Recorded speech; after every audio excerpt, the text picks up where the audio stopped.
اللہ جب ناممکن دعا قبول کرتا ہے تو کچھ اشارے اور کچھ نشانیاں بھی ظاہر کرتا ہے۔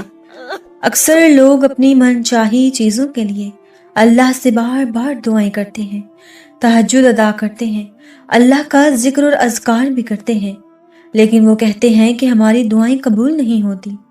تو ہم کیسے جان سکتے ہیں کہ ہماری دعائیں کبھی قبول ہوں گی بھی یا نہیں؟ اس چیز کے لیے اللہ ہمیں کچھ اشارے دیتا ہے۔ آج انہی اشاروں اور نشانیوں کے بارے میں اس ویڈیو میں بات کروں گی، اس لیے اس ویڈیو کو مکمل ضرور دیکھیے گا۔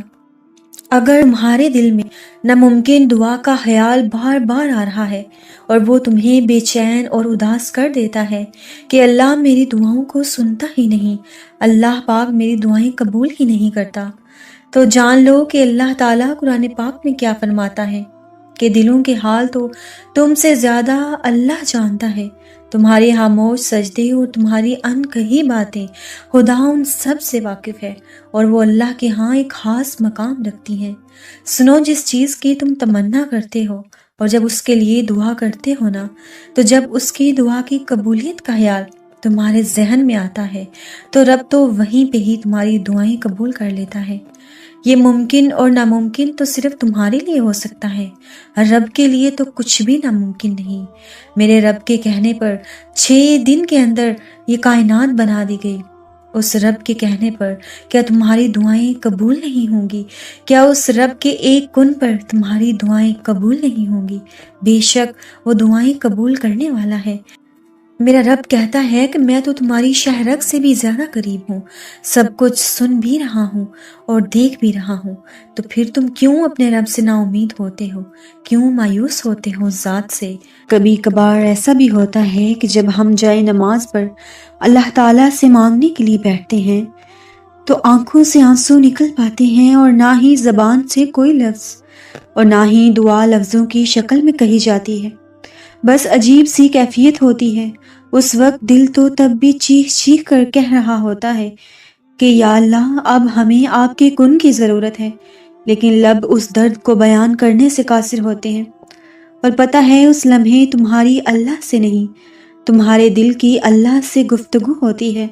اور جب ٹوٹا ہوا دل خود اللہ تعالیٰ کی بارگاہ میں جا کر اپنی کرچیاں سمیٹنے کی فریاد کرتا ہے نا، تو اللہ تعالیٰ اس کے لیے اپنی مدد نہیں بھیجتے، بلکہ اللہ تعالیٰ وہ کرچیاں خود سمیٹتے ہیں۔ اللہ تعالیٰ تب وسیلہ نہیں بناتے، بلکہ اللہ کریم خود اس کا وسیلہ بن جاتے ہیں۔ تمہاری یہ خاموشی اللہ کے ہاں بہت زور کا شور مچا دیتی ہے، اتنے زور کا کہ آسمانی حلق اللہ تعالیٰ سے تمہارے حق میں دعائیں کرتی ہے اور فریادیں کرتی ہے کہ اے اللہ، یہ جو درد سے تڑپ رہا ہے اسے شفا دے دے، اس کے لیے کن فرما دے۔ جب آسمان تمہاری آواز سے لرز اٹھتا ہے تو سوچو اس رب کریم کی کیفیت کہ جس نے فرمایا ہے کہ میں شہرگ سے بھی زیادہ قریب ہوں۔ سوچو جب تمہاری خاموشی کا شور عرش تک پہنچ جاتا ہے تو کیا تمہارے دل میں رہنے والا وہ اللہ تمہیں سن نہیں سا؟ میرا اللہ تعالیٰ تو خود قرآن قدیم میں ارشاد کرتا ہے، وہ تو دلوں کی باتوں تک سے آگاہ ہے، اور زمین پر کوئی چلنے پھرنے والا ایسا نہیں مگر اس کا رزق اللہ کے ذمے ہے۔ وہ اس کے رہنے کی جگہ کو بھی خوب جانتا ہے، اور جہاں سونپا جاتا ہے اسے بھی۔ یہ سب کچھ کتاب روشن میں لکھا ہوا ہے، اور وہی تو ہے جس نے آسمان اور زمین کو 6 دن میں بنایا، اور اس وقت اس کا عرش پانی پر تھا۔ وہ تو سب سنتا اور جانتا ہے، تب بھی جب تم کہتے نہیں یا جب تم کہنا نہیں چاہتے، وہ تو دھڑکن ہے اور دھڑکنوں کی ہی سنتا ہے۔ پھر ایسے معجزے کرتا ہے کہ دل پھر سے جی اٹھتا ہے اور دھڑکنیں پھر سے بحال ہو جاتی ہیں، اور وہ ویران آنکھیں پھر سے شکر سے بھر جاتی ہیں، اور پھر کرچیاں بھی سمیٹ دی جاتی ہیں اور شفا بھی مل جاتی ہے، کیونکہ وہ شخص کبھی نہیں ہار سکتا جس کی امید اور یقین اپنے اللہ پر ہو۔ اور اللہ تو قرآن مجید میں خود فرماتے ہیں کہ سب کو چھوڑ کر اندھا اعتبار کر لو مجھ پر، یقین کرو میں اپنے وعدوں کا بڑا ہی سچا ہوں۔ تمہارا راتوں کو اٹھ اٹھ کر دعائیں کرنا، اپنی دعاؤں کی قبولیت کے لیے معجزوں کا انتظار کرنا، تمہاری تڑپ، تمہاری جستجو، تمہارا رب کچھ نہیں بولا، وہ ان قریب تمہارے لیے معجزے کرے گا، تمہاری پسندیدہ چیز سے ملوا دے گا تمہیں۔ تمہارا بے چین ہو جانا بے وجہ نہیں ہے، اللہ تمہیں جلد ہی ہر وہ خوشی نصیب کر دے گا جس کے انتظار میں تم جائے نماز پر آنسو بہاتے ہو۔ مگر کچھ ویسے وسوسے ہیں جو تمہارے دل کو بے چین کر رہے ہیں کہ اللہ تمہاری دعائیں سن بھی رہا ہے یا نہیں۔ اللہ کے ہر کام میں کوئی نہ کوئی مصلحت ہوتی ہے۔ کبھی کبھی اللہ ایسی خواہشات سے ہمارا دل لگا دیتا ہے کہ جس کا ملنا ہمارے نصیب میں نہیں لکھا ہوتا، اور پھر ہم یہ کہتے ہیں کہ جب نصیب میں نہیں تو خواہش بھی کیوں رکھنی۔ تو سنو، اللہ تمہیں اس مقام پر لانا چاہتا ہے جہاں صرف اس کے محبوب بندے ہی جا سکتے ہیں، جہاں سب کی رسائی نہیں ہوتی۔ یہ وہ مقام ہوتا ہے جہاں تمہارا صبر، تمہارا توکل، تمہارے آنسو، تمہارے سجدے اور تمہاری باتیں تمہیں اس کا پیارا بنا دیتی ہیں، اور ہر کوئی تو اس کا پیارا نہیں ہوتا نا۔ اس وقت تم اپنے لیے مانگتے مانگتے اس راستے پر چل پڑتے ہو جہاں پر آگے تمہیں تمہارا رب نظر آتا ہے۔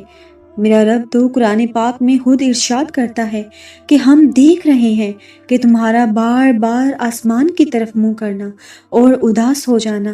میں جانتی ہوں کہ تمہاری مانگی ہوئی دعا کے راستے تھوڑے سے مشکل ضرور ہیں، مگر کبھی کبھی غم اور پریشانیاں بھی تو ہماری خوشیوں کا ہی حصہ ہوتی ہیں نا۔ نصیب میں بھی اتنی طاقت نہیں ہے جتنی تمہاری دعاؤں میں ہے۔ اللہ رب العزت تمہیں اپنی چاہت سے گزار کر تمہاری چاہت تک لاتا ہے۔ جلد باز تم ہو، ورنہ وہ دیر نہیں کرتا۔ وہ جانتا ہے تمہاری دعاؤں کو کب اور کیسے تم تک پہنچانا ہے۔ تو پھر اللہ رب العزت سے رابطہ مت توڑو، صرف اس لیے اس سے منہ نہ موڑو کہ جو تم نے مانگا وہ تمہارے سوچے گئے وقت پر کیوں نہیں ملا۔ اور یاد رکھو، تمہاری مستقل دعائیں ہی ناممکن کی قبولیت کو ممکن بناتی ہیں۔ تمہارا یقین ہی تم پر وہ دروازے کھولتا ہے جن کو کھولنا کائنات کی کسی بھی شے کے بس میں نہیں۔ تمہارا صبر ہی تمہیں معجزوں سے ملواتا ہے، اور کن سے فیکون تک ہر ادھوری کہانی مکمل ہو جاتی ہے۔ تو یہ کبھی مت سوچنا کہ اللہ رب العزت تمہیں حالی حال واپس لوٹا دے گا۔ ایک وہی تو ہے جو تم سے اتنی محبت کرتا ہے جتنی نہ تم سے کسی نے کی اور نہ ہی تم نے کسی سے کی۔ اللہ تعالیٰ قرآن پاک میں ارشاد فرماتے ہیں، اور تم نے پہلی پیدائش تو جان ہی لی ہے، بلا دیکھو تو جو کچھ تم بوتے ہو تو کیا تم اسے اگاتے ہو یا ہم اگاتے ہیں؟ اگر ہم چاہیں تو اسے چورا چورا کر دیں، سو تم باتیں بناتے رہ جاؤ کہ ہائے ہم تو تاوان میں پھنس گئے، بلکہ ہم بے نصیب رہ گئے۔ بلا دیکھو تو جو پانی تم پیتے ہو، کیا تم نے اس کو بادل سے نازل کیا ہے یا ہم نازل کرتے ہیں؟ ہم چاہیں تو ہم اسے کھاری کر دیں، پھر تم شکر کیوں نہیں کرتے ہو؟ بلا دیکھو تو جو آگ تم درخت سے نکالتے ہو، کیا تم نے اس کے درخت کو پیدا کیا ہے یا ہم پیدا کرتے ہیں؟ تو پھر اتنی میرے رب کی واضح آیات پڑھ کر بھی آپ اللہ کا شکر کیوں ادا نہیں کرتے؟ کیوں اس ذات کریم پر بھروسہ نہیں کرتے؟ وہ رب چاہے تو آج تمہارے معجزوں پر کن فرما دے، وہ رب چاہے تو تھوڑی دیر کے بعد فرما دے۔ اپنے اللہ پر یقین رکھو، یقین بھی ایسا کہ تمہارے پاس کچھ بھی نہ ہو، پھر بھی تمہیں اعتماد ہو کہ تمہارا رب تمہیں گرنے نہیں دے گا، وہ تمہیں سنبھال لے گا۔ اس لیے دعاؤں کے قبول ہونے کے لیے دعاؤں پر یقین ہونا ضروری ہے، اپنے رب پر یقین ہونا بہت ضروری ہے۔ اللہ تعالیٰ آپ کی، میری اور ہم سب کی تمام مشکلات کو حل کرے، آمین یا رب العالمین۔